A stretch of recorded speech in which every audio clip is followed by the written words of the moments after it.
Os médicos me deram apenas 2 meses de vida. Então, eu peguei um ônibus para São Paulo para me despedir da minha filha, que não falava comigo há 3 anos. Foram 14 horas de estrada, olhando o cerrado passar pela janela e pensando no que eu ia dizer para ela.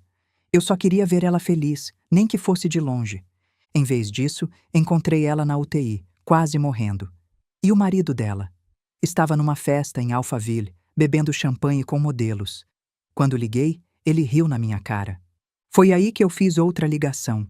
A pessoa do outro lado esperava esse telefonema há 17 anos. No dia seguinte, a Polícia Federal invadiu as empresas da família dele ao vivo na TV. O pai do meu genro tentou entrar no hospital para controlar o estrago. Eu o enfrentei no corredor, na frente de todo mundo, e vi nos olhos dele o momento exato em que entendeu. Tinha perdido tudo, e não tinha mais volta. Mas antes de eu continuar, verifique se você já se inscreveu no canal, deixe seu like. E me conte nos comentários de onde você está ouvindo minha história. Quero muito saber até onde ela já chegou. A rodoviária de Araçuaí estava vazia naquele sábado de manhã, 6h30. O sol ainda não tinha nascido completamente, mas o calor já subia do asfalto, aquele calor seco do Vale do Jequitinhonha que gruda na pele e não sai. Eu estava sentada no banco de plástico azul rachado, com uma sacola de pano no colo. Dentro, uma muda de roupa, uma escova de dentes, o terço que minha mãe me deu quando eu fiz 17 anos e o envelope pardo com os exames. Câncer de pâncreas, estágio 4, metástase no fígado e nos pulmões. 2 meses, no máximo 3, a doutora tinha dito. E tinha segurado na minha mão quando falou, com aqueles olhos cheios de pena que eu já conhecia bem depois de 32 anos trabalhando na UBS. Eu sabia o que aqueles olhos queriam dizer. Tinha visto a mesma coisa nos meus próprios olhos quando segurava a mão de uma mãe, de um pai, de alguém que ia perder quem amava. A diferença é que agora era eu. O ônibus da Gontijo chegou com 15 minutos de atraso, levantando poeira vermelha. São Paulo, Tietê, escrito na frente em letras grandes. Esperei os passageiros descerem. Eram poucos, 3 ou 4, antes de subir. O motorista, um homem de uns 50 anos com barriga saliente e camisa xadrez, olhou meu bilhete. Poltrona 18, janela. Boa viagem, dona. Obrigada. Guardei a sacola no porta-bagagens e me sentei. A poltrona cheirava a desinfetante barato e o estofado estava gasto, com a espuma aparecendo em alguns pontos. Mas estava limpo. E tinha janela. Eram 14 horas até São Paulo. 14 horas para pensar no que eu ia dizer para Renata. Minha filha. 3 anos sem falar comigo. 3 anos desde aquela briga horrível no telefone, quando ela tinha gritado que eu nunca tinha sido uma mãe de verdade, que eu tinha deixado o pai dela morrer, que eu só sabia trabalhar e nunca tinha tido tempo para ela. E que agora ela tinha encontrado uma família de verdade. A família Drummond. Gente importante, gente de dinheiro, gente que sabia viver. E que eu, Carmen Aparecida Ferreira, técnica de enfermagem de cidade pequena, não ia envergonhar ela no casamento. Que era melhor eu nem aparecer. Eu tinha chorado tanto naquele dia que achei que ia secar por dentro. Mas não chorei mais depois disso. Guardei a dor num lugar fundo, daqueles que a gente nem mexe porque sabe que se mexer, desmorona tudo. E continuei. Trabalhando de segunda a segunda na UBS, cuidando dos outros, porque era o que eu sabia fazer. Era quem eu era. Mas agora, com os exames no envelope pardo e 2 meses de vida pela frente, eu precisava ver minha filha. Nem que fosse de longe, nem que ela mandasse eu embora. Eu precisava olhar para ela uma última vez. O ônibus saiu da rodoviária às 7h15. Araçuaí foi ficando para trás. As casas simples, a igreja matriz, o mercado municipal, tudo sumindo na poeira da estrada. Encostei a testa na janela e vi o cerrado passar. Aquele cerrado seco, cheio de árvores retorcidas e mato amarelado, que no fim das contas era bonito do jeito dele. Áspero, duro, resistente. Igual a mim, igual a tanta gente daqui. Pensei no Antônio, meu marido. Morto há 22 anos, 15 de dezembro de 2002. Também foi câncer, também foi rápido. Renata tinha 10 anos quando ele morreu. E ela tinha razão numa coisa. Eu não tinha conseguido salvá-lo. Tinha feito tudo o que podia, tinha vendido tudo o que tinha, Tinha trabalhado em 2 lugares para pagar remédio, mas não tinha sido suficiente. Nunca era suficiente. E quando ele morreu, eu tinha uma filha para criar sozinha. Então trabalhei. Trabalhei muito. Trabalhei demais. E Renata cresceu vendo a mãe sair de madrugada e chegar de noite. Cresceu fazendo comida sozinha, estudando sozinha, virando mocinha sozinha. Eu achei que ela ia entender. Que um dia ia ver que tudo que eu fiz foi por amor. Mas ela não entendeu. E quando conheceu o Tiago Drummond, filho de família rica de São Paulo, encontrou o que sempre quis. Uma vida longe daqui, longe de mim. O ônibus parou em Itaobim para pegar mais passageiros. Entraram uns 5, 6. Uma mulher sentou do meu lado, senhora gorda, de uns 60 e poucos, com uma sacola de plástico cheia de pães de queijo. Bom dia, ela disse sorrindo. Bom dia. Vai para São Paulo? Vou. Eu também. Vou visitar minha filha. Mora lá. Casou com um moço de lá. Já tem 2 netinhos meus. Você também vai visitar alguém? Engoli em seco. Também. Minha filha. Ah, que bom. Filha é tudo, né? Eu morro de saudade da minha. Mas ela tá bem, graças a Deus. Bem casada, o marido é trabalhador, tem um comércio lá. Sorri, mas não disse nada. Ela continuou falando. Dos netos, da filha, do genro, da casa que eles tinham comprado. Falava com aquele orgulho gostoso de mãe, aquele orgulho que vem de dentro e faz os olhos brilharem. Eu só ouvia e acenava. E lá dentro, bem lá no fundo, doía. Porque eu queria ter isso. Queria poder falar da minha filha desse jeito. Queria ter orgulho dela sem ter essa dor atravessada no peito. Depois de umas 2 horas, a mulher pegou no sono. E eu fiquei sozinha de novo, olhando a estrada. Passamos por Teófilo Otoni, depois Governador Valadares. O cerrado ia mudando, ficando mais verde, mais úmido.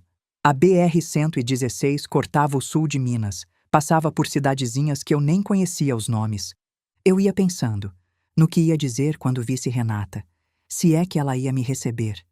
Filha, eu vim porque eu tô doente. Não. Isso ia parecer chantagem. Renata, eu sei que você não quer falar comigo, mas eu só queria te ver uma vez. Só uma vez. Também não. Parecia coisa de filme ruim. A verdade é que eu não sabia o que dizer. Não tinha palavras prontas para um momento desses. O ônibus parou em Belo Horizonte para as 3 da tarde. Parada de 40 minutos. Tempo para comer alguma coisa, ir no banheiro, esticar as pernas. Comprei um pão de queijo e um café na lanchonete da rodoviária. Sentei num banquinho de plástico e comi devagar, olhando o movimento. Gente indo, gente vindo. Famílias inteiras com malas. Casais jovens de mãos dadas. Crianças correndo. Vida acontecendo. E eu ali, com 2 meses de vida, comendo um pão de queijo requentado numa rodoviária. Ri sozinha. Um riso curto, meio amargo. Voltei pro ônibus. A mulher que sentava do meu lado não voltou. Devia ter descido em BH. Fiquei sozinha nas 2 poltronas. Melhor assim. A estrada agora era diferente. Montanhas, túneis, viadutos. A BR-381. Fernão Dias. A estrada que ligava Minas a São Paulo. O sol estava começando a descer quando passamos por Extrema, na divisa. E aí, finalmente, estávamos em São Paulo. O trânsito foi ficando mais pesado. Mais carros, mais barulho, mais pressa. Tudo mais rápido, mais cinza, mais cheio. Eu nunca tinha vindo para São Paulo. Nunca tinha saído de Minas, na verdade, a não ser aquela vez que fui para Bahia quando era criança. São Paulo era outro mundo. As luzes da cidade foram aparecendo quando escureceu de vez. Prédios enormes, letreiros luminosos, avenidas largas cheias de carros. Como é que alguém conseguia viver num lugar desses? Como é que a Renata conseguia? O ônibus entrou no terminal Tietê às 8h30 da noite. 14 horas de viagem. Minha coluna doía, minhas pernas estavam dormentes e a cabeça latejava. Desci com a minha sacola de pano e fiquei parada ali, no meio daquela multidão, sem saber para onde ir. O terminal era gigantesco, gente para todo lado, lojas, lanchonetes, anúncios luminosos, barulho de ônibus chegando e saindo. Peguei o celular, um daqueles simples, que eu só usava para trabalho e para emergências. Tinha o número da Renata salvo, mas não tinha coragem de ligar. O que eu ia dizer? Oi, filha. Tô aqui em São Paulo, na rodoviária. Posso ir aí? Ia desligar na minha cara. Fui até um banco, sentei e fiquei ali, pensando, tentando juntar coragem. Foi quando o telefone tocou. Número desconhecido. São Paulo. Atendi. Alô? A senhora é Carmen Aparecida Ferreira? Voz de mulher, mais velha, meio rouca. Sou. Quem fala? Meu nome é Neuza. Sou enfermeira do Hospital das Clínicas aqui em São Paulo. A senhora é mãe da Renata Ferreira Drummond? O chão sumiu debaixo dos meus pés. Sou. O que aconteceu? O que aconteceu com a minha filha? Silêncio do outro lado. Um silêncio pesado. A senhora precisa vir para o hospital. Urgente. Renata está internada na UTI há 4 dias. Tá grave. Muito grave. Eu tentei ligar para esse número várias vezes, mas só dava fora de área. A sacola caiu da minha mão. Como assim? O que aconteceu com ela? A senhora precisa vir aqui. Eu explico quando a senhora chegar. Mas precisa vir agora. E Dona Carmen, venha só a senhora. O marido dela não pode saber. Como assim o marido não pode saber? O que está acontecendo? A senhora vem que eu explico. Hospital das Clínicas, Avenida Doutor Enéas de Carvalho Aguiar. Pergunta pela Neuza na recepção da UTI. Venha logo. E desligou. Fiquei ali, parada, segurando o telefone, o coração batendo tão forte que eu achei que ia sair pela boca. Renata. Na UTI. Grave. E o marido não podia saber? Peguei a sacola do chão, as mãos tremendo. Fui até o guichê de informações e perguntei como chegar no Hospital das Clínicas. Metrô até a Estação Clínicas, linha verde, a moça disse. Depois é só atravessar a passarela. Não tem erro. Metrô. Eu nunca tinha andado de metrô na vida, mas não tinha tempo para ter medo. Minha filha precisava de mim. O metrô era um mundo subterrâneo de luzes frias, gente correndo e barulho de trem chegando e saindo. Comprei o bilhete numa máquina, depois de errar 3 vezes até conseguir, e desci para as plataformas. Estava cheio. Gente voltando do trabalho, do sábado na rua, da vida. Eu me espremei no vagão quando o trem chegou, segurando firme na barra porque o trem arrancou e eu quase caí. Fiquei de pé o tempo todo contando as paradas até chegar na Estação Clínicas. Desci com outras pessoas e segui as placas. Hospital das Clínicas. Atravessei a passarela, olhando para baixo e vendo os carros passarem na avenida, uma infinidade de luzes vermelhas e brancas. O hospital era gigantesco, um complexo de prédios enormes, iluminados, com gente entrando e saindo pelas portas principais. Entrei. Procurei a recepção. UTI, por favor? A recepcionista, uma moça jovem de cabelo preso, olhou para mim. Qual UTI? Temos 4. Não sei. Me disseram para procurar pela Neuza. Neuza, deixa eu ver. Ah, sim. Deve ser a UTI neurológica. 3º andar, bloco B. Elevador ali. Subi. O corredor do 3º andar cheirava a desinfetante e tinha aquele silêncio pesado de hospital, quebrado só pelo bip das máquinas e pelo ruído baixo de vozes. Na recepção da UTI, uma mulher de uns 50 anos, negra, forte, de cabelo crespo grisalho preso num coque, olhou para mim quando eu me aproximei. Dona Carmen? Sou eu. Eu sou a Neuza. Vem comigo. Ela saiu de trás do balcão e me levou até uma sala pequena, vazia, com 2 cadeiras de plástico e uma mesinha. Fechou a porta. Senta, Dona Carmen. Sentei. As pernas não estavam segurando mais. Neuza puxou a outra cadeira e sentou na minha frente, olhando diretamente nos meus olhos. Sua filha está aqui desde quarta-feira. Foi internada com traumatismo craniano, hemorragia interna, 3 costelas quebradas e hematomas por todo o corpo. A versão oficial é que foi um acidente de carro, só que não foi. Senti o estômago virar. Como assim? Não foi? Ela foi espancada, Dona Carmen, e não foi a primeira vez. Essa é a 3ª internação dela em 8 meses. Antes foi um braço quebrado, depois uma costela trincada. E agora isso. Não consegui respirar direito. Quem fez isso com ela? O marido, Tiago Drummond. Eu não tenho prova concreta, porque toda vez que ela acorda, ela diz que caiu, que tropeçou, que bateu em alguma coisa. Mas eu sei. Eu sei porque eu já vi isso centenas de vezes. E dessa vez, quando ela deu entrada, Tinha marcas de estrangulamento no pescoço. A sala girou. Tive que segurar na cadeira. Onde é que ele tá? Não sei. Ele veio aqui uma vez no primeiro dia. Ficou 5 minutos. Fez um escândalo porque queria que ela fosse transferida para um hospital particular da família. Mas os médicos não deixaram porque ela estava instável demais para ser transportada. Depois disso, nunca mais apareceu.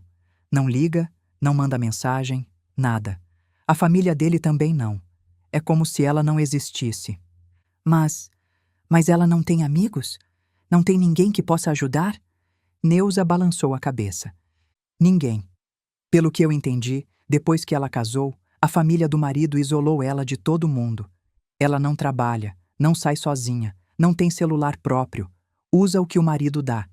E qualquer dinheiro que ela precisa tem que pedir para a sogra. Ela está completamente sozinha. Fechei os olhos. Senti as lágrimas quentes descerem. Minha filha, minha Renata. Por que você me ligou? Perguntei, a voz saindo fraca. Porque eu achei o seu número numa agenda velha que ela tinha na bolsa. Tava riscado, mas dava para ver. Carmen, mãe, Araçuaí. E eu pensei, se ela guardou isso, mesmo riscado, é porque no fundo ela queria que alguém soubesse, que alguém viesse. Limpei as lágrimas com as costas da mão. Eu posso ver ela? Pode. Mas ela tá sedada. Ainda não acordou desde a cirurgia. Os médicos dizem que é normal, que o corpo dela precisa se recuperar. Mas, Dona Carmen, eu preciso que a senhora entenda uma coisa. A família Drummond é poderosa, muito poderosa. O pai do Tiago tem conexões em todo lugar. Delegacia, promotoria, cartório. Toda vez que sua filha é internada, em poucas horas aparece alguém resolvendo as coisas. Papel sumindo, exame desaparecendo, médico sendo pressionado a mudar laudo. É por isso que eu não liguei para a polícia. É por isso que eu liguei para a senhora. Olhei para Neuza. Aquela mulher que não me conhecia, que não devia nada para Renata, mas que estava ali, do lado da minha filha, arriscando o próprio emprego. Obrigada, disse, a voz falhando. Obrigada por cuidar dela. Neuza apertou minha mão.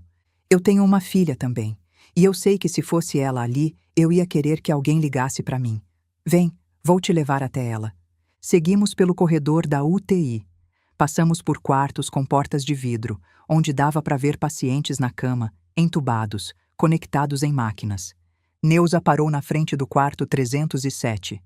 É ali. Olhei pela porta de vidro e vi minha filha, Renata, minha Renata, deitada na cama, com tubos saindo da boca, fios conectados no peito, no braço, na cabeça. O rosto inchado, roxo, coberto de hematomas. O olho esquerdo fechado de tão inchado. Um corte profundo na testa, costurado com pontos grossos. Não era mais a menina que eu tinha visto pela última vez, 3 anos atrás, no Skype, rindo e mostrando o anel de noivado. Era uma mulher quebrada. Empurrei a porta e entrei devagar. O quarto cheirava a remédio e álcool. O bip do monitor cardíaco soava em intervalos regulares. Cheguei perto da cama. Peguei a mão dela com cuidado, porque tinha um acesso venoso no dorso, e segurei. A mão estava fria. Oi, minha filha. Sussurrei, a voz embargada. A mamãe tá aqui. Ela não se mexeu, não abriu os olhos, nem piscou. Mas eu segurei aquela mão e fiquei ali, de pé do lado da cama, olhando para ela. Minha filha, que eu tinha carregado na barriga, que eu tinha embalado quando era bebê, que eu tinha ensinado a andar, a falar, a ler, que tinha crescido me odiando porque eu trabalhava demais e não tinha tempo, e que agora estava ali, quase morta, nas mãos de um homem que jurou amar ela. Senti algo mudar dentro de mim, algo frio, duro, mortal.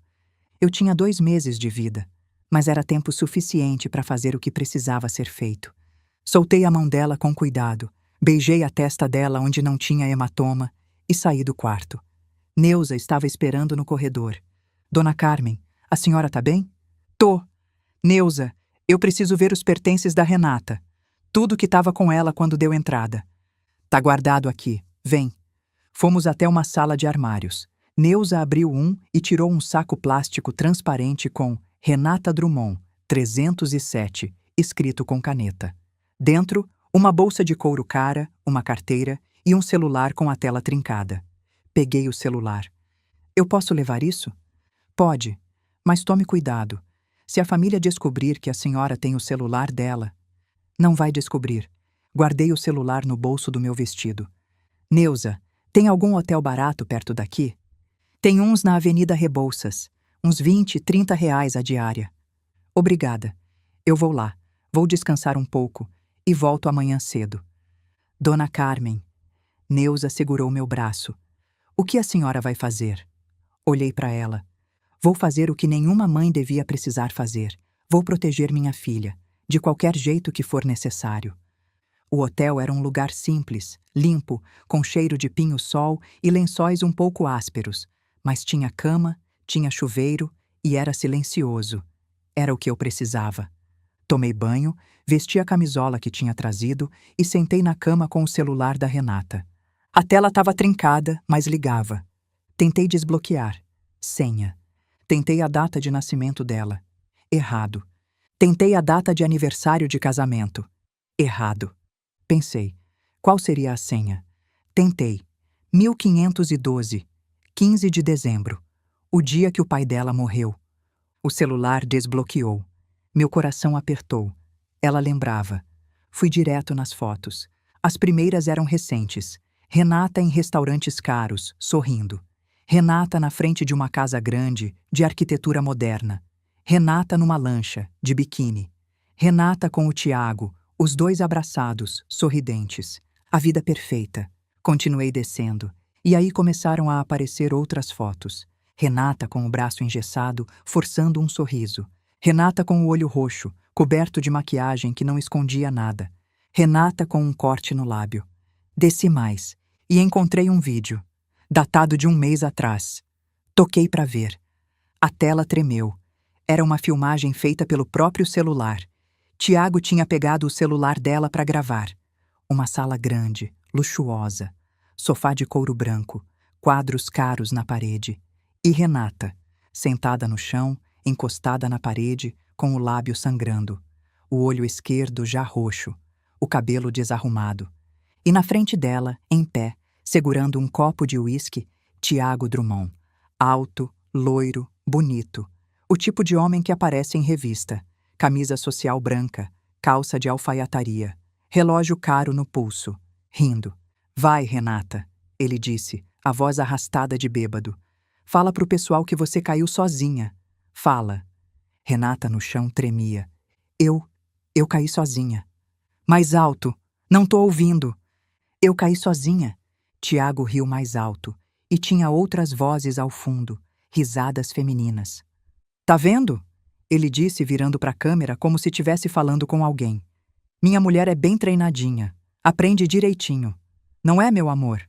E ele jogou o resto do uísque na cara dela. Renata fechou os olhos, tremendo. O vídeo acabou. Fiquei olhando para a tela preta do celular, sem conseguir mexer. Voltei para o WhatsApp.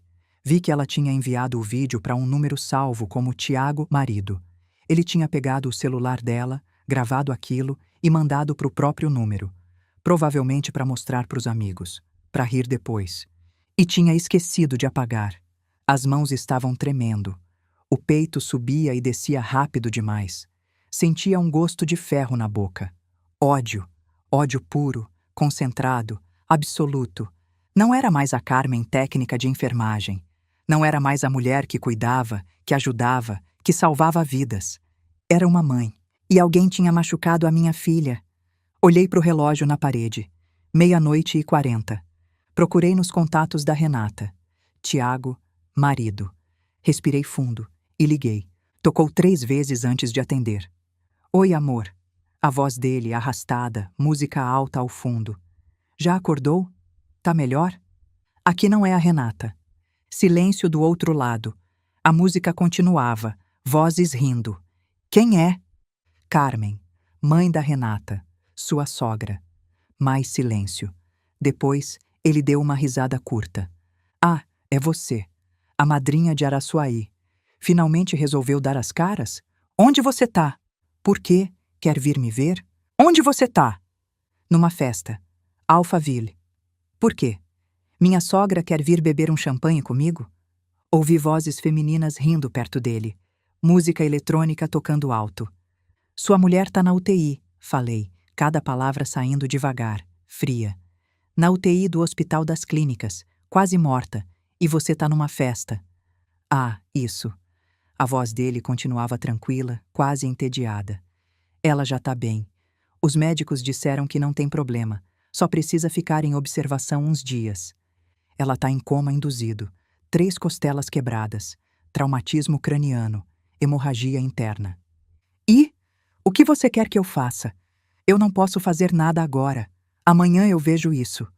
O ódio subiu pela garganta como bile. Você fez isso com ela? Ele riu. Uma risada longa, divertida.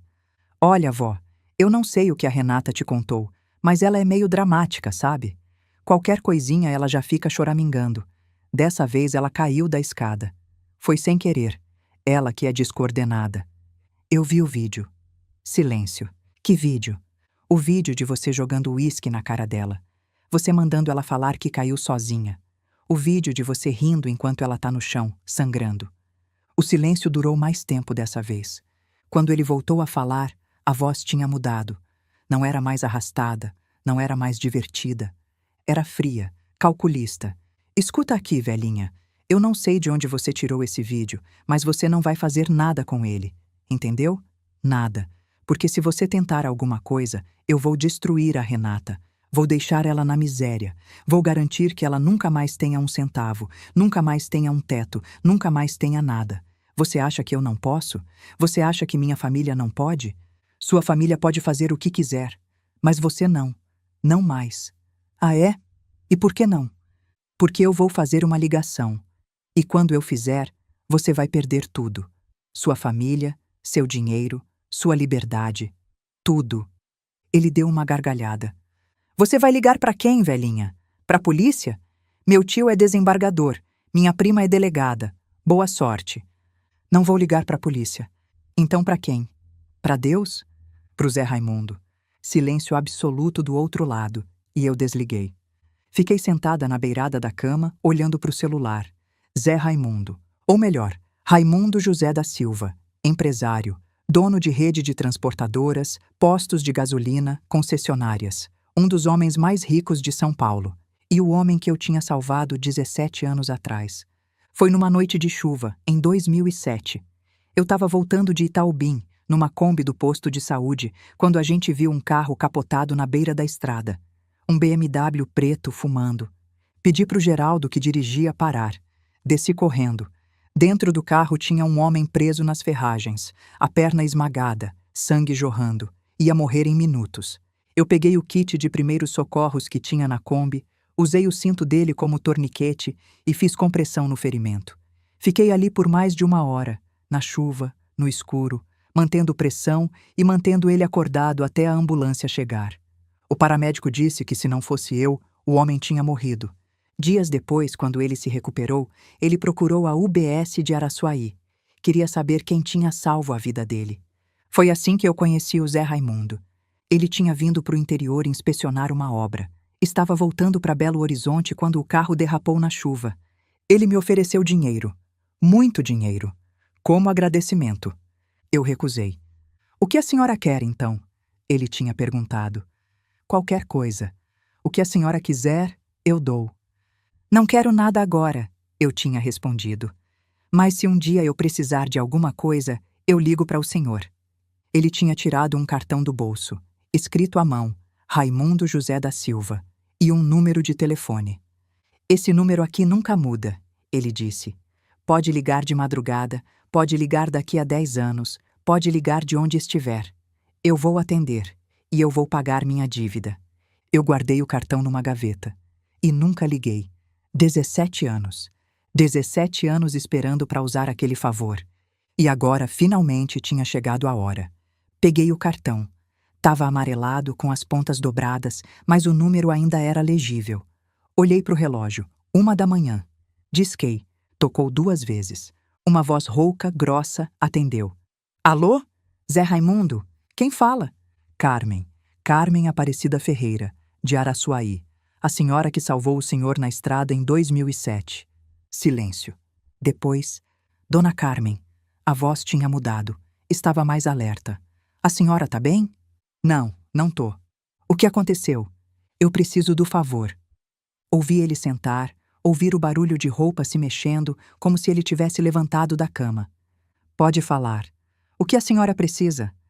Eu preciso que o senhor destrua um homem. Completamente. Tire tudo dele. Dinheiro, poder, liberdade. Tudo. E eu preciso que o senhor faça isso nas próximas 24 horas. Pausa. Quem é? Tiago Augusto Drummond, filho de Oswaldo Drummond, família dona de concessionárias Toyota e Volkswagen em São Paulo. Também são donos de postos Petrobras na capital e no interior. Drummond. Conheço. O que ele fez? Ele espancou minha filha, repetidas vezes, e agora ela tá na UTI, quase morta, enquanto ele tá numa festa em Alphaville rindo e bebendo champanhe. E eu tenho o vídeo dele torturando ela. Silêncio. Um silêncio longo, pesado. Quando Zé Raimundo voltou a falar, a voz estava diferente. Era fria, perigosa. Manda o vídeo pro meu WhatsApp, esse mesmo número, e me manda também o nome completo do pai dele, da mãe, dos tios, de todo mundo da família. Quero tudo. Endereços, empresas, contas bancárias se a senhora tiver. Eu não tenho tudo isso. Não precisa. Eu consigo. Só me manda o vídeo e os nomes. Amanhã de manhã, quando o Tiago Drummond acordar, ele não vai ter mais nada. Nem ele, nem a família dele. Como o senhor vai fazer isso? Dona Carmen, a senhora salvou minha vida. Eu teria morrido naquela estrada se não fosse a senhora. Eu tenho esperado 17 anos para pagar essa dívida. E agora finalmente chegou a hora. Deixa comigo. Eu sei exatamente o que fazer. Obrigada. Não. Obrigada sou eu. Finalmente vou poder dormir em paz, sabendo que paguei o que devia. Manda o vídeo agora. E Dona Carmen? Ele fez uma pausa. Fica tranquila. Esse homem não vai mais encostar um dedo na sua filha. Eu garanto. E ele desligou. Abri o WhatsApp no celular da Renata, salvei o número do Zé Raimundo e mandei o vídeo. Depois mandei tudo o que eu consegui achar no celular. Fotos dos hematomas, mensagens antigas entre Renata e Tiago, endereços, nomes da família que estavam salvos nos contatos. 3 minutos depois, Zé Raimundo respondeu. Recebi. Amanhã às 9 horas da manhã, liga para esse número de novo. E vai para o hospital. Vai querer estar lá quando acontecer. Deitei na cama. E pela primeira vez em dias, dormi. Um sono pesado, sem sonhos. Acordei às 6 da manhã. Sol entrando pela janela do hotel. Tomei banho, troquei de roupa e peguei o metrô de volta para o Hospital das Clínicas. Cheguei na UTI às 7h30. Neuza estava no plantão de novo. Dona Carmen, a senhora tá melhor? Tô. Como é que tá a Renata? Estável. Os médicos vão tentar acordar ela hoje à tarde. Se tudo der certo, ela vai para um quarto normal amanhã. Graças a Deus. Fui até o quarto dela. Sentei na cadeira do lado da cama. Segurei a mão dela. Oi, minha filha, sussurrei. A mamãe tá aqui. E vai ficar. Não vou deixar ninguém te machucar nunca mais. Fiquei ali por 1 hora, só olhando para ela, pensando em tudo. Às 9 horas, meu celular tocou. Número privado. Atendi. Alô? Dona Carmen, é o Zé Raimundo. Tá no hospital? Tô. Ótimo. Em 15 minutos, liga a televisão no canal de notícias. Qualquer um. Globo News, Band News, Record. Tanto faz. Vai entender. E desligou. Saí do quarto e fui até a sala de espera da UTI. Tinha uma televisão na parede. Liguei na Globo News. Eram 9h12 da manhã. A apresentadora estava no meio de uma reportagem sobre trânsito quando interrompeu, levando a mão no ponto. Atenção! Estamos recebendo agora informações de uma operação da Polícia Federal em São Paulo.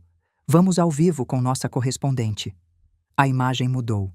Uma repórter na frente de um prédio comercial, cercado de viaturas e agentes federais. Bom dia. Estamos aqui na Avenida Brigadeiro Faria Lima, onde a Polícia Federal acaba de cumprir mandados de busca e apreensão na sede do Grupo Drummond, um dos maiores grupos empresariais de São Paulo, dono de concessionárias de veículos e postos de combustível.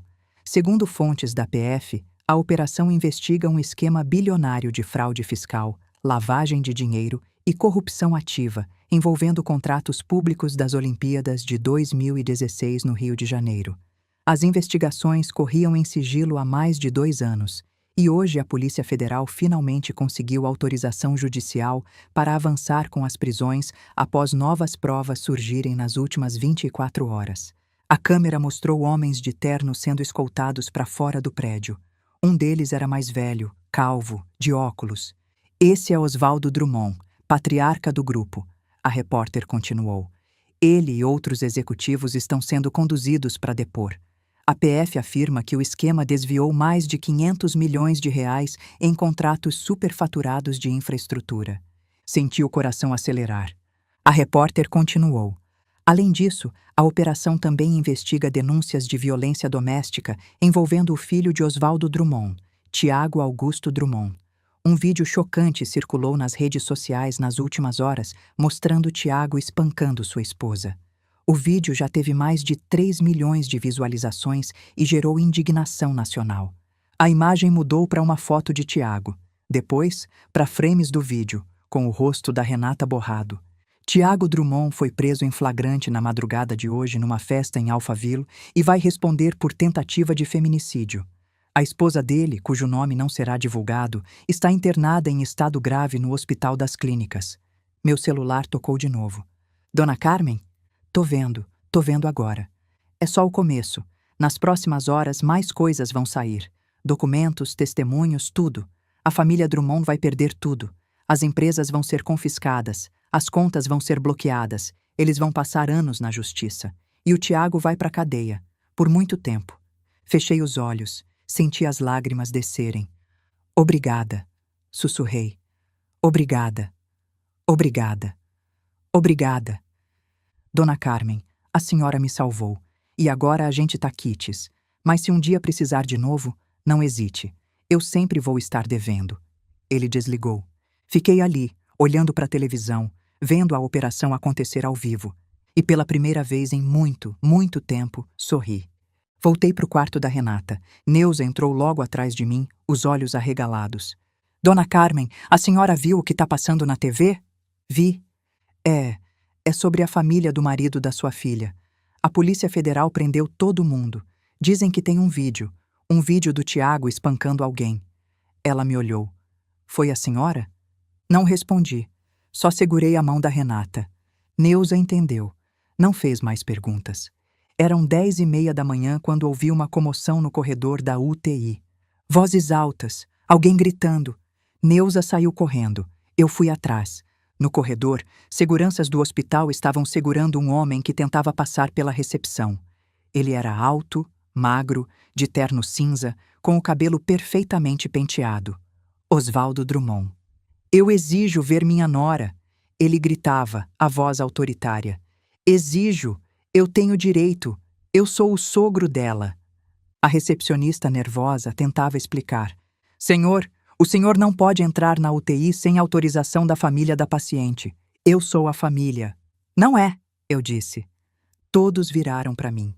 Oswaldo me olhou de cima a baixo como se eu fosse um inseto. E quem é você? Carmen Aparecida Ferreira, mãe da Renata. E a senhora não tem autorização para ver minha filha.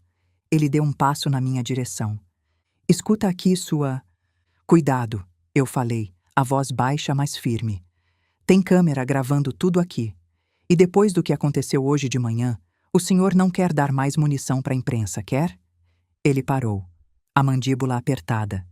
Seu filho espancou minha filha, continuei, repetidas vezes, e o senhor sabia. O senhor sempre soube, e usou seu dinheiro e seu poder para abafar tudo. Mas acabou. Nunca mais vocês vão chegar perto dela. Você não sabe com quem tá falando. Sei sim.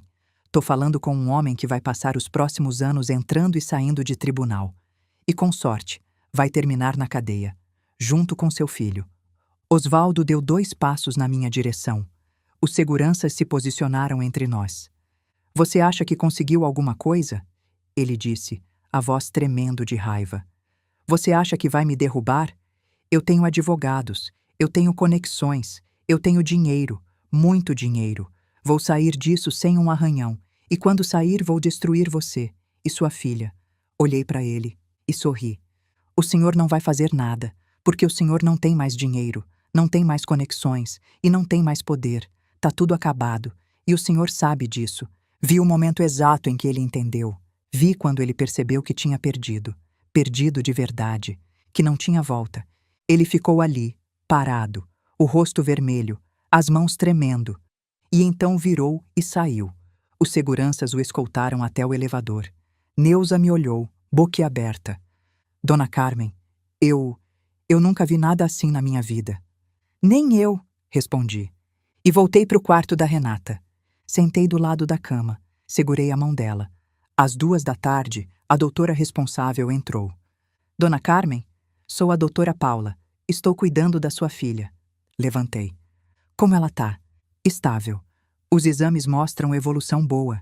Vamos começar a reduzir a sedação agora. Se tudo der certo, ela deve acordar nas próximas horas. E depois? Depois, se ela continuar estável, podemos transferir ela para um quarto normal amanhã. Vai precisar ficar internada mais uns 5, 6 dias, mas vai se recuperar completamente.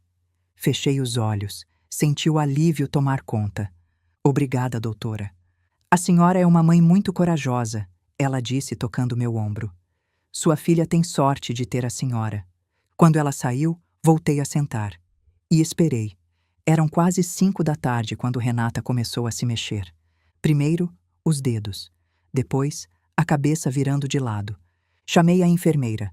Neuza veio correndo, checou os monitores, avisou a médica. E, finalmente, devagar, Renata abriu os olhos castanhos que eu conhecia tão bem. Ela piscou, confusa, olhou ao redor, viu as máquinas, os tubos, o quarto branco. E então, me viu. Mãe? A voz saiu fraca, rouca, por causa do tubo que tinham tirado há pouco. Oi, minha filha. Tô aqui. As lágrimas começaram a descer do rosto dela, silenciosas, pesadas. Mãe, eu... Chiu. Não precisa falar nada. Não agora. Só descansa. Ele, o Tiago, não vai mais te machucar. Nunca mais. Eu garanto. Ela fechou os olhos. Mais lágrimas desceram. E então ela apertou minha mão.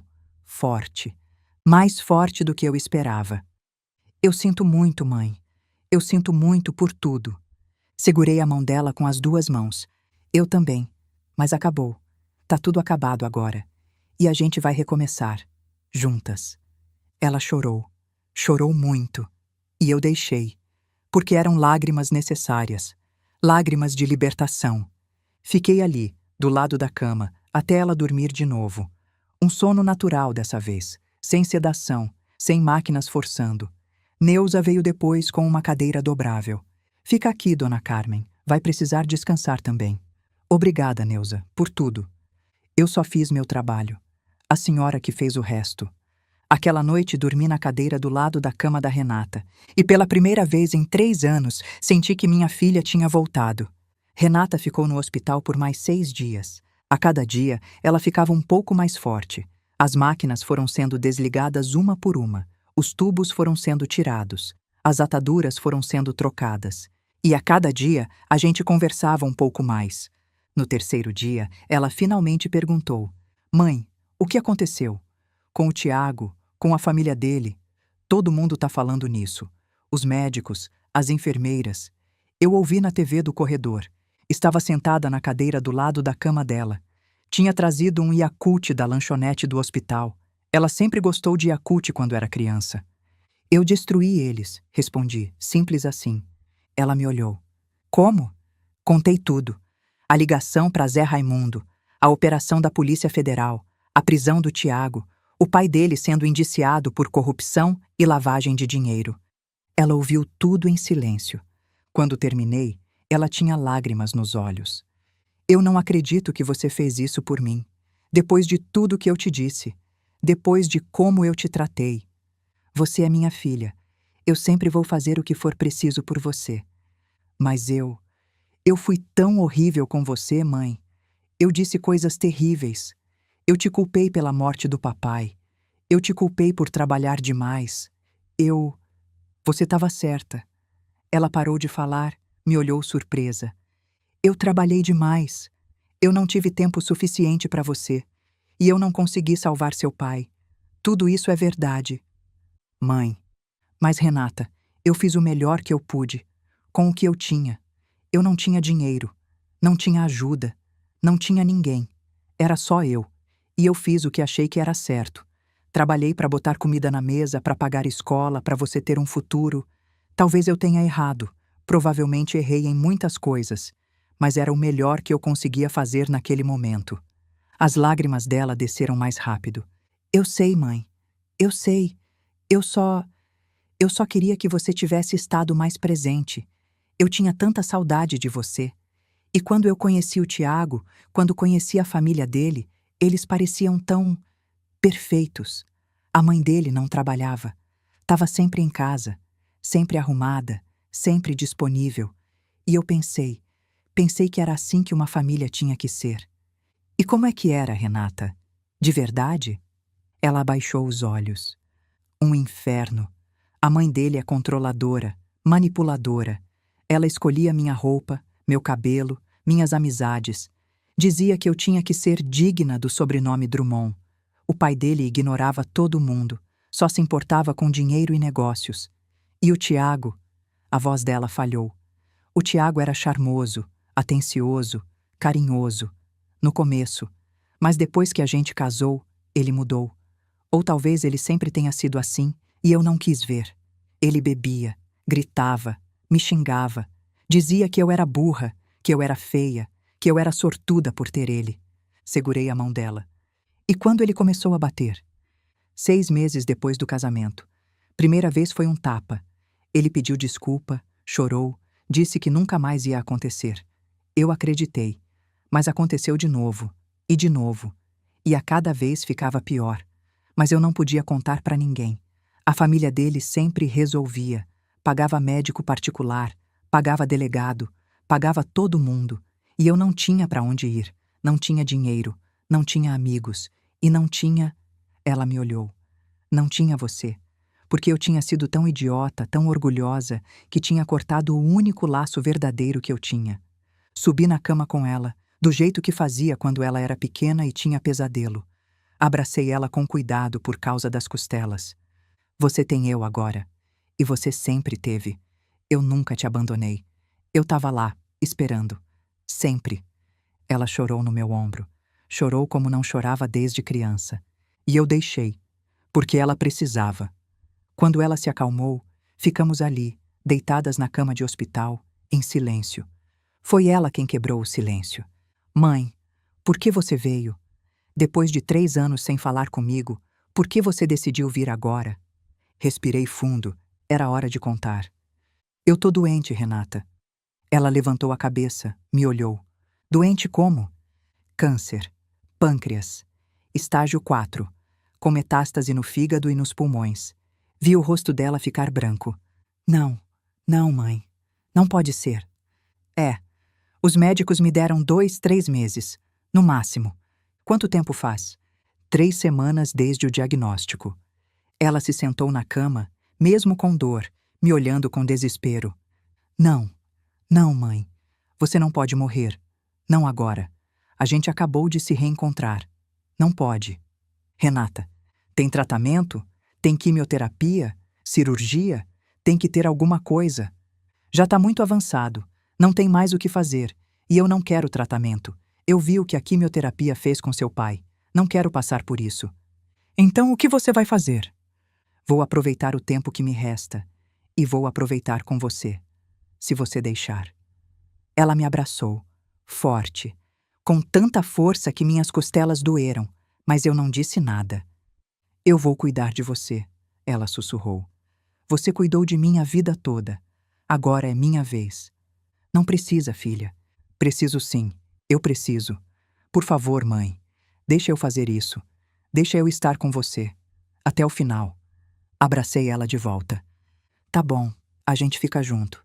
Uma semana depois, Renata teve alta. Saímos do hospital numa manhã de quinta-feira. Sol forte, céu azul. São Paulo estava barulhenta e caótica, como sempre. A gente não tinha para onde ir. Renata não podia voltar para a casa dela. A casa estava em nome da família Drummond e tinham mudado as fechaduras. E eu só tinha o quarto do hotel barato na Rebouças. Foi Neuza quem resolveu. Eu tenho um quartinho nos fundos da minha casa, ela disse. Minha mãe morava lá antes de morrer. Tá vazio faz 2 anos. Vocês podem ficar lá o tempo que precisarem. Aceitamos. A casa da Neuza era em Pirituba, Zona Norte. Um sobrado simples pintado de amarelo, com um quintal pequeno nos fundos onde tinha um quartinho separado. Neuza morava com o marido e 2 filhos adolescentes. Era um lar barulhento, cheio de vida, com cheiro de comida no fogão e música tocando. O quartinho tinha uma cama de casal, um guarda-roupa velho, uma mesinha e uma cadeira. Pequeno, mas limpo, e tinha uma janelinha que dava para o quintal. Não é muito, Neuza disse, mas é de coração. É perfeito, respondi. Ficamos ali. De dia, Renata descansava e se recuperava. Eu cozinhava. Neuza tinha me dado acesso à cozinha dela. Fazia os pratos que Renata gostava quando era criança. Arroz com pequi, frango com quiabo, angu, comida de Minas. À noite a gente conversava. Sobre tudo. Sobre a infância dela. Sobre o pai. Sobre os anos que ficamos sem falar. Aos poucos a gente foi se reconectando, foi virando mãe e filha de novo. 2 semanas depois da alta, Renata começou a passar mal. Vomitava toda manhã. Tontura, cansaço excessivo. Deve ser efeito dos remédios, ela disse. Mas eu conhecia esses sintomas. Renata, quando foi sua última menstruação? Ela parou. Pensou. Eu... não sei. Faz tempo. Mas eu sempre fui desregulada mesmo. Quanto tempo? Não sei. Umas 6 semanas? Talvez um pouco mais. Peguei minha bolsa. Vem, a gente vai na farmácia. Pra quê? Você sabe pra quê? Fomos até a farmácia da esquina. Comprei 3 testes de gravidez. Voltamos pra casa. Renata fez o teste no banheiro.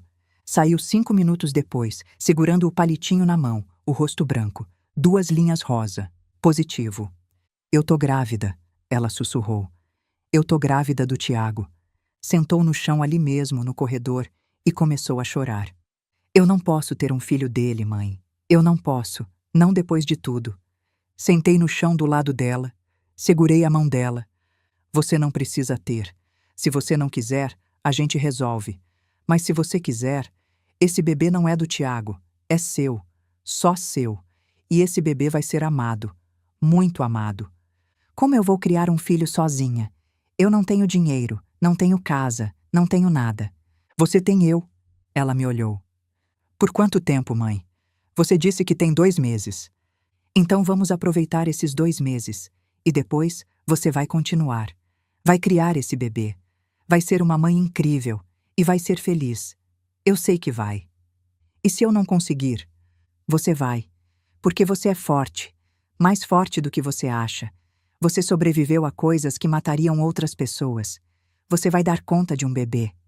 Ela ficou quieta por um longo tempo. Depois, eu quero esse bebê. Então vamos ter esse bebê. 1 semana depois, a gente voltou para Araçuaí. Neuza emprestou dinheiro para passagem de ônibus. Zé Raimundo tinha oferecido pagar, mas eu recusei. Já tinha pedido demais para ele. Foram 14 horas de volta. As mesmas 14 horas da ida. Mas dessa vez eu não estava sozinha. Renata ia sentada do meu lado, olhando a paisagem mudar.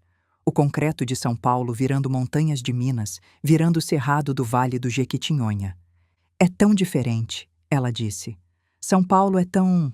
grande, cinza. Aqui é tudo pequeno e colorido. É casa, respondi. Quando chegamos em Araçuaí, era final de tarde. O sol estava se pondo, pintando o céu de laranja e rosa. A rodoviária era a mesma de sempre, pequena, com bancos de plástico rachado, o cheiro de poeira e asfalto quente. Seu Geraldo, o motorista da Kombi do posto de saúde, estava esperando. Neuza tinha ligado avisando. Dona Carmen, graças a Deus, a gente estava preocupado. Ele me abraçou. Depois olhou para Renata. Essa é a Renata? Meu Deus, como cresceu! Última vez que vi, a senhora era desse tamanho. Fez gesto com a mão na altura do joelho. Renata sorriu. Um sorriso pequeno, mas real. Oi, seu Geraldo. Ele pegou nossas sacolas, a minha de pano e a mochila que Neuza tinha dado para Renata, e levou até a Kombi. A casa ficava na Rua das Flores, perto da Praça Central. Era pequena. 2 quartos, sala, cozinha e banheiro. As paredes tinham infiltração, o piso era aquele vermelhão velho e o teto tinha goteira quando chovia forte. Mas era minha. Renata entrou devagar, olhando tudo. É pequena, eu disse, mas é limpa. E é sua também agora. Ela foi até o quarto que tinha sido dela quando criança. Eu não tinha mudado nada. A cama de solteiro com a colcha florida, a mesinha de cabeceira, o guarda-roupa de madeira, as marcas de fita adesiva na parede onde ela colava pôsteres de bandas. Ela passou a mão na parede. Você não mudou nada. Tava esperando você voltar. Ela virou para mim, os olhos marejados. Desculpa ter demorado tanto. Você voltou. É o que importa. Naquela noite fiz janta. Arroz, feijão tropeiro, couve refogada e costelinha de porco. Comida simples, mas gostosa. A gente comeu na mesinha da cozinha, do jeito que sempre comia quando ela era criança. Eu tinha esquecido como a sua comida é boa, ela disse. É comida feita com amor. Sempre foi. Depois da janta, sentamos na varanda da frente. Tinha 2 cadeiras velhas de plástico e dava para ver a rua. As pessoas passando, as crianças brincando, a vida acontecendo. É tão quieto aqui, Renata disse. Em São Paulo sempre tem barulho. Carro, buzina, gente gritando. Aqui, dá para ouvir os grilos. É bom, né? É muito bom. Ficamos ali até tarde, só olhando as estrelas. E eu senti uma paz que não sentia há anos. Os dias foram passando. Renata foi se recuperando aos poucos. As costelas sararam. Os hematomas sumiram. O corte na testa virou uma cicatriz fina que ela escondia com franja. E a barriga foi crescendo. Com 8 semanas de gestação confirmadas, fizemos o primeiro ultrassom na UBS onde eu trabalhava. Doutora Luciana, que era obstetra, fez de graça. Tá tudo bem, ela disse sorrindo. Bebê tá crescendo direitinho, batimento cardíaco forte. Renata olhou para a tela do ultrassom, hipnotizada. É tão pequeno? Por enquanto. Mas espera, logo vai tá dando chute. Imprimimos a foto do ultrassom. Renata colou na geladeira com um ímã de coração. Tiago foi julgado em setembro. Renata não quis ir para o julgamento.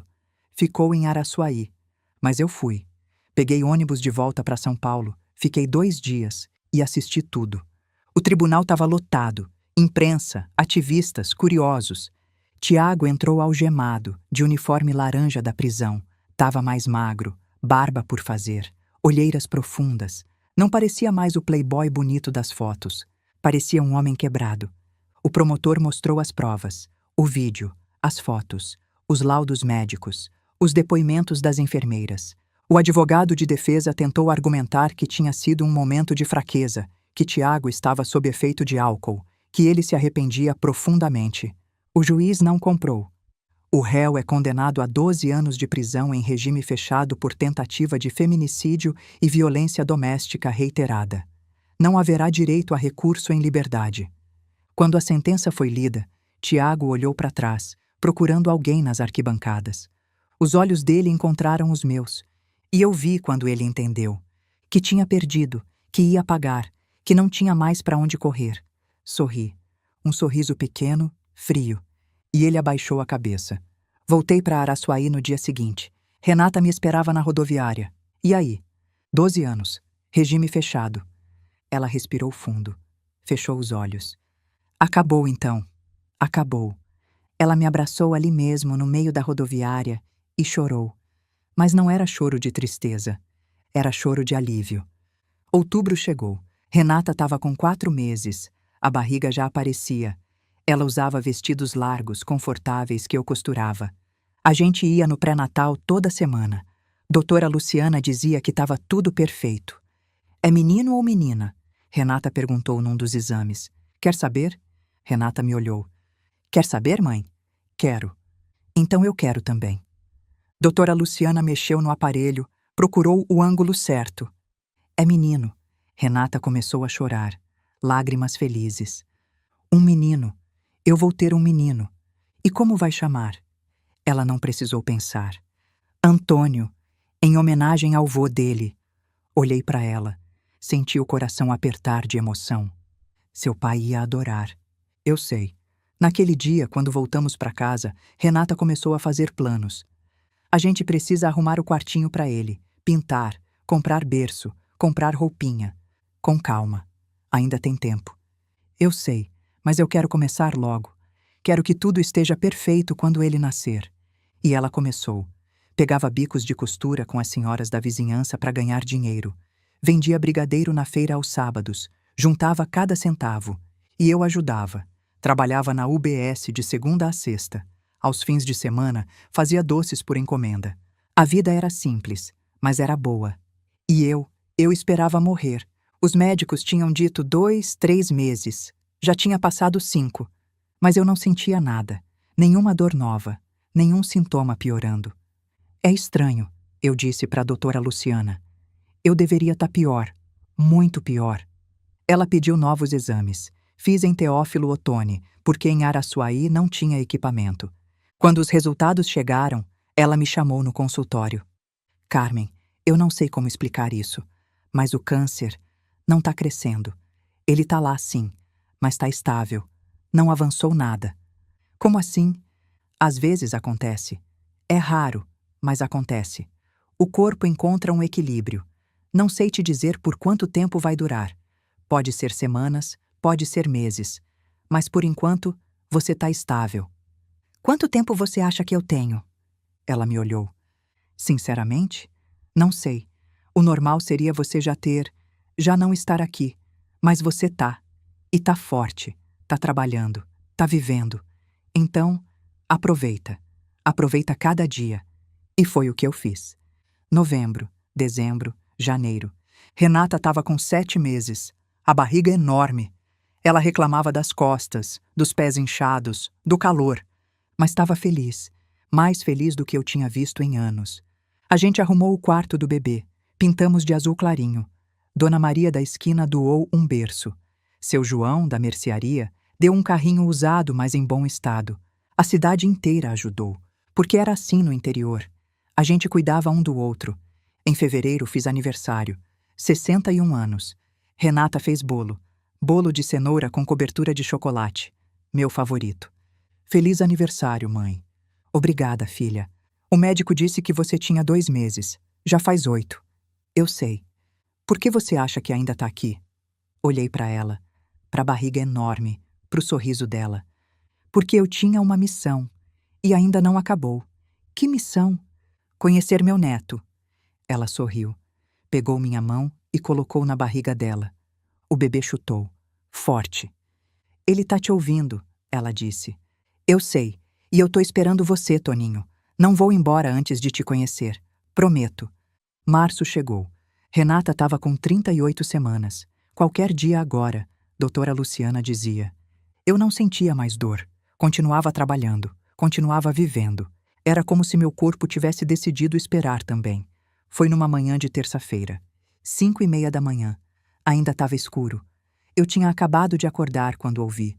Um gemido. Baixo. Seguido de passos rápidos no corredor. Levantei da cama, o coração já acelerado. Mãe!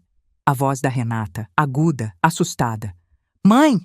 Corri até o quarto dela. Ela estava em pé do lado da cama, segurando a barriga, com uma poça d'água no chão. A bolsa estourou, ela disse, os olhos arregalados. Mãe, a bolsa estourou. É agora. É agora. Respirei fundo. Precisava ficar calma. Por ela. Tá tudo bem, filha. Vem, vamos pro hospital. Peguei a mala que a gente tinha deixado pronta na semana passada. Roupinha do bebê, toalhas, documentos. Tudo que a gente ia precisar. Liguei pro seu Geraldo. Seu Geraldo, o bebê tá vindo. Já tô indo aí, dona Carmen. 5 minutos. Enquanto esperávamos, ajudei Renata a se trocar, a respirar. Ela estava tremendo. E se der errado, mãe? E se eu não conseguir? Você vai conseguir. Você é forte, mais forte do que você acha. Seu Geraldo chegou em tempo recorde. A Kombi derrapou na rua de terra. Ele desceu correndo, ajudou Renata a entrar. A viagem até o hospital foi de 15 minutos que pareceram horas. Renata gemia a cada contração, apertando minha mão. Respira, filha. Respira fundo. Conta comigo. 1, 2, 3, 4. Não hospital. Doutora Luciana já estava esperando. Ela examinou Renata rapidamente. 4 centímetros de dilatação. Ainda vai demorar. Vamos para a sala de parto. E começou a espera. 8 horas. 8 horas vendo minha filha sentir dor. Dor que eu não podia tirar, não podia amenizar. Só podia estar ali, segurar a mão dela, passar pano molhado na testa, sussurrar palavras de encorajamento. Você tá indo bem. Tá quase lá. Mais um pouquinho. Às 11 da manhã, a dor ficou insuportável. Renata gritava, chorava. Eu não aguento mais, mãe. Eu não aguento. Aguenta sim. Você aguenta. Pensa no Toninho. Ele tá vindo. Quer conhecer a mãe dele. Ao meio-dia, doutora Luciana examinou de novo. 10 centímetros. Tá na hora. Na próxima contração, você vai fazer força. Renata me olhou, apavorada. Eu tenho medo. Eu tô aqui. Não vou sair. Você não tá sozinha. E quando a próxima contração veio, ela fez força. Fez tanta força que o rosto ficou vermelho. As veias do pescoço saltaram. De novo, doutora Luciana gritou. Mais uma vez, Renata gritou. Um grito que vinha do fundo da alma. E então, um choro. Agudo, forte, irritado. O choro mais bonito que eu já tinha ouvido na vida. É um menino, doutora Luciana anunciou, levantando o bebê. Pequeno, vermelho, cheio de verniz. Perfeito. Doutora Luciana cortou o cordão, limpou ele rapidamente, envolveu numa manta e colocou no peito da Renata. Oi, meu amor. Renata sussurrou, a voz embargada, as lágrimas descendo sem parar. Oi, meu Toninho. A mamãe tá aqui. A mamãe te ama tanto. Ela beijou a cabeça dele, a testa, as bochechas. E então olhou para mim. Quer pegar ele, vó? Vó! Aquela palavra. Demorei uma vida inteira para ouvir ela. Peguei o bebê com cuidado. Ele era tão pequeno nas minhas mãos. Não devia ter mais de 3 quilos. Mas era pesado. Pesado de significado. De amor. De esperança. Olhei para aquele rostinho. Os olhinhos fechados, as pálpebras finas como papel. O narizinho perfeito. A boquinha pequena fazendo bico. Oi, Toninho, sussurrei, sentindo as lágrimas descerem. Eu sou sua avó Carmen, e eu esperei tanto tempo para te conhecer. Tanto tempo. Ele se mexeu nas minhas mãos, abriu os olhinhos, aqueles olhinhos escuros, ainda meio embaçados, mas tentando focar, e sorriu. Um sorriso pequeno, de bebê. Aquele sorriso que dizem que é só reflexo, que não significa nada. Mas para mim, significava tudo. Bem-vindo, meu amor, sussurrei. Bem-vindo ao mundo. Abril, maio, junho, eu ainda estava viva. Já tinha passado 1 ano desde o diagnóstico. 1 ano. Os médicos não entendiam. Eu não entendia. Mas eu estava lá, vendo Toninho crescer, vendo ele aprender a mamar, aprender a sorrir de verdade, aprender a segurar meu dedo com a mãozinha pequena, vendo Renata virar mãe. Uma mãe incrível, paciente, amorosa, forte. Você sabia que ia ser assim? Ela me perguntou uma noite, enquanto amamentava Toninho. Que ser mãe era tão intenso? Sabia. Mas é diferente quando é você que está vivendo. Eu entendo agora, mãe. Entendo por que você trabalhou tanto, por que você não tinha tempo, porque você tinha que escolher entre estar comigo e colocar comida na mesa. Eu entendo tudo agora. Você não precisa entender. Você só precisa fazer diferente, fazer melhor. Eu vou fazer. Prometo. Em julho, Toninho completou 4 meses. Gordinho, sorridente, olhos espertos. Parecia com o avô. Os mesmos olhos castanhos, o mesmo sorriso largo. Eu passava as tardes com ele, conversando, cantando, contando história. Ele ficava olhando para mim, fascinado, como se entendesse cada palavra. Você sabia que sua mãe era teimosa quando era pequena? Eu dizia. Teimosa igual você. Não queria dormir, não queria comer, só queria ficar no colo da avó. Toninho dava risada, uma risadinha alta, gostosa, e eu guardava aquele som, guardava cada momento, porque eu sabia que meu tempo estava acabando. Foi em agosto, 1 ano e 2 meses desde o diagnóstico. Acordei numa manhã de sábado e senti. A dor tinha voltado. Não era uma dor forte, Era uma dor surda, constante, que vinha do fundo do corpo. E eu soube. Meu corpo tinha esperado tudo o que precisava esperar. Tinha me dado tempo suficiente. E agora era a hora. Não contei para Renata logo. Não queria assustá-la. Mas ela percebeu. Mãe, você tá bem? Tô. Você tá pálida. E tá andando devagar. É só cansaço. Mas não era. E ela sabia. Uma semana depois, a dor tinha piorado. Eu não conseguia mais trabalhar. Não conseguia mais sair da cama. Doutora Luciana veio em casa, fez exames, olhou os resultados e me disse o que eu já sabia. Carmen, o câncer voltou a crescer. Rápido. Não tem mais nada que eu possa fazer além de controlar a dor. Sinto muito. Quanto tempo? Dias. Talvez 1, 2 semanas. Tá bom. Renata, que tinha ouvido tudo da porta, entrou no quarto. Não, mãe. Não tá bom. Não pode ser só isso. Renata, a gente pode ir para São Paulo. Tem tratamentos lá, hospitais melhores. A gente pode... Filha, para. Ela parou, me olhou. Eu não quero morrer num hospital em São Paulo. Falei, a voz saindo fraca, mas firme. Eu quero morrer aqui, na minha casa, com você e o Toninho do meu lado. Eu já vivi mais do que esperava. Vi você se recuperar, vi você virar mãe, conheci meu neto, vi ele sorrir.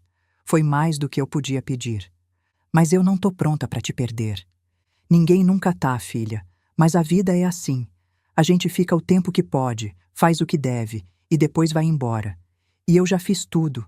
Agora é sua vez, sua e do Toninho. Ela se deitou na cama comigo, igual criança, e a gente ficou ali, abraçadas, chorando juntas. Os dias foram passando. Eu fui ficando mais fraca. Não conseguia mais levantar. Não conseguia mais comer. Mas conseguia ver. Ver Renata entrando no quarto com Toninho no colo. Olha quem veio ver a vovó, Toninho. Ela colocava ele do meu lado na cama. Eu passava a mão no rostinho dele. Oi, meu amor. Como você tá grande. Tá virando um rapazinho já. Ele sorria, dava risada, pegava meu dedo. E eu guardava aquele momento. Guardava com força. Os vizinhos vinham visitar.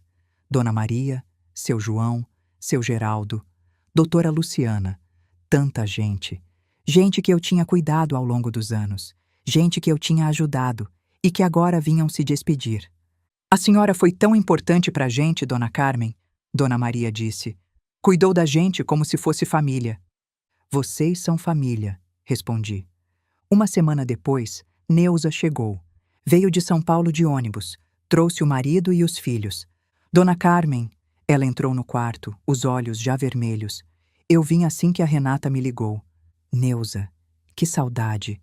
Ela se sentou do lado da cama, segurou minha mão. A senhora é a mulher mais incrível que eu já conheci. O que a senhora fez pela sua filha, por nós todas, é de inspirar.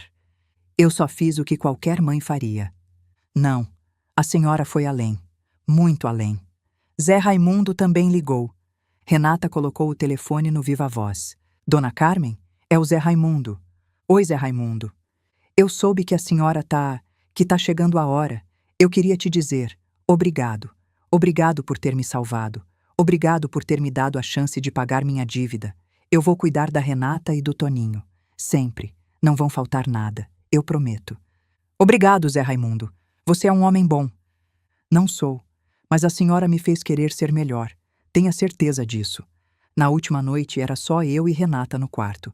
Toninho estava dormindo no berço dele. A casa estava em silêncio.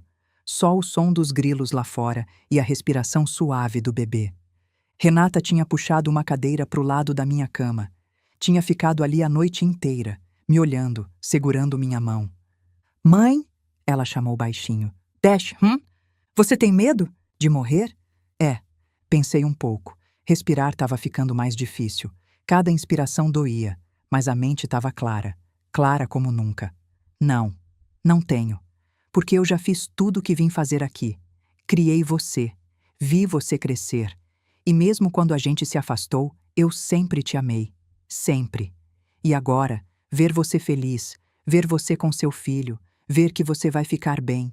Não tem medo que segure contra isso. Eu tô em paz. Ela apertou minha mão com mais força. Eu nunca vou esquecer você, mãe. Nunca.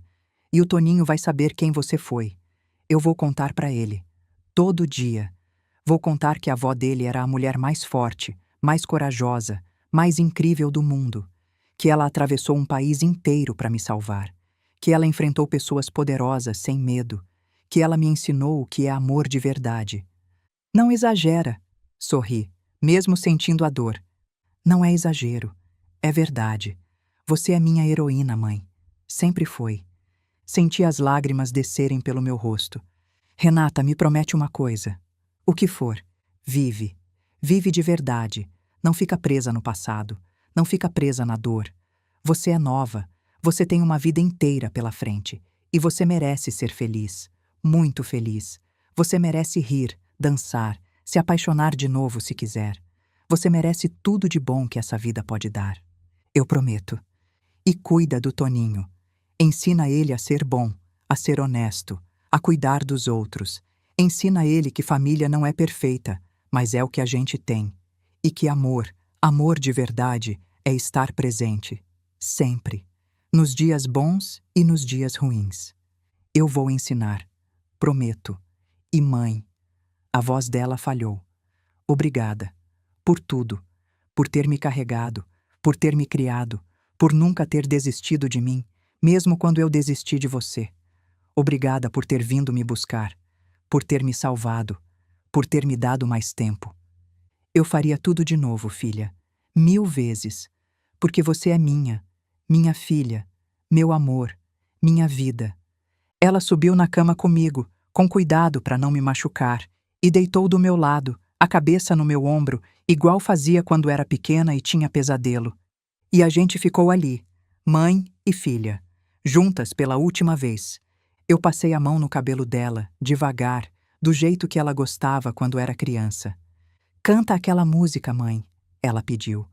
Aquela que você cantava para mim quando eu era pequena.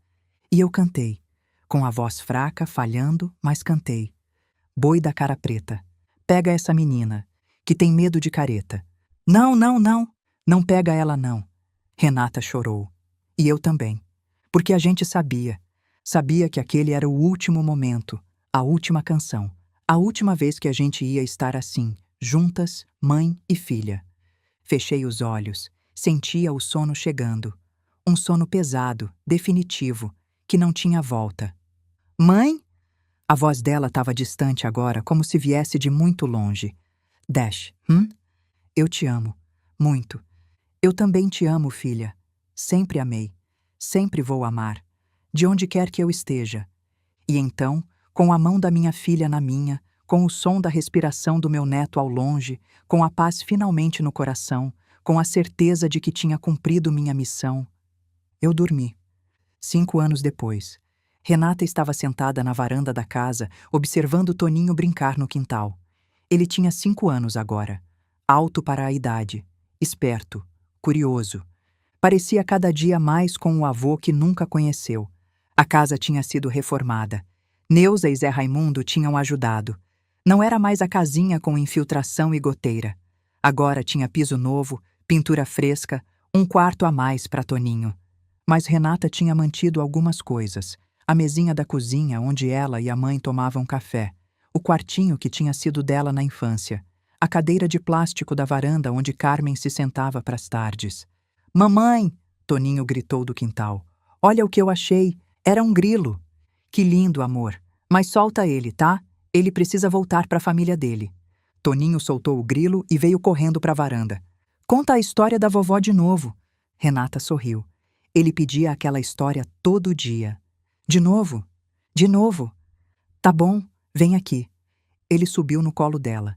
Ela abraçou ele, sentindo o cheiro de terra e sol que ele tinha por brincar no quintal.